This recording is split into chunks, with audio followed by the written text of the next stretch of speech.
The current reality is that the humanitarian and development assistance mostly finances global North infrastructure with highly paid and well-meaning people that provides very little tangible benefits to people and communities on the ground. The aid system has created a horrible level of dependency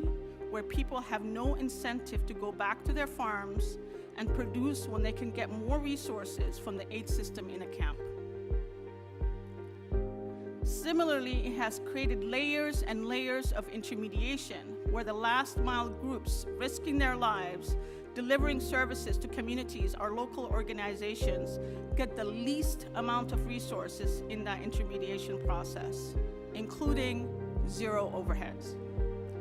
Basically, as local organizations, we're expected to work for free to deliver these programs and be invisible donors to projects funded by big bilateral donors such as USAID, UK Aid, and EU.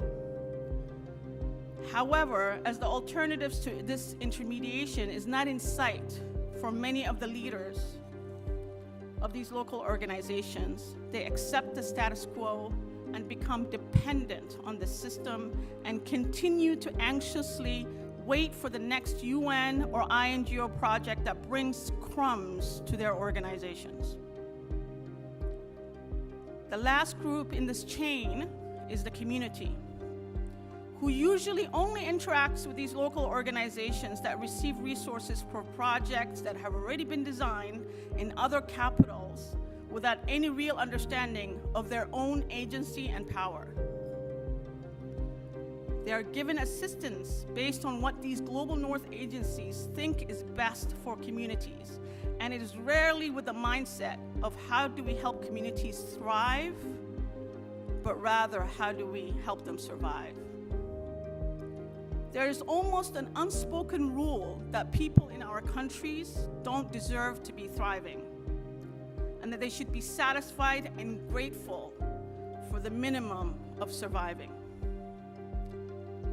Now imagine we flip this entire paradigm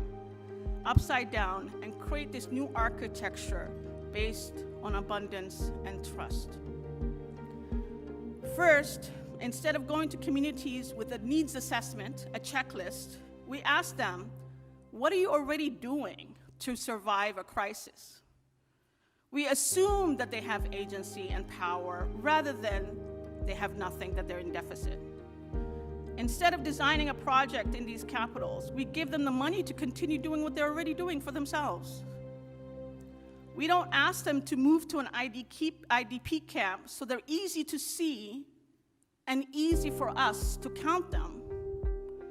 leaving their existing means of production and social support they are benefiting from in ways that the aid system doesn't understand or value. Imagine if we start working with local communities to develop real solutions that can be engines of economic growth and creating jobs. Imagine if we find the entrepreneurs in these communities and invest in their ideas and solutions instead of developing a UN, INGO, or a Commonics-managed economic growth project. Imagine if we actually fund global movements that are advocating for food sovereignty and who are looking to revamp the global governance system,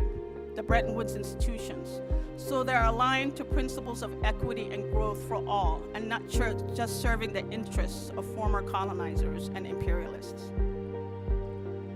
Second,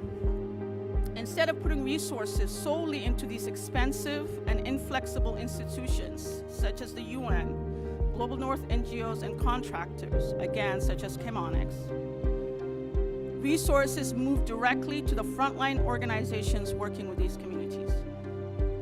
Not only do they know what is best to do to support their communities, they know how to do it best.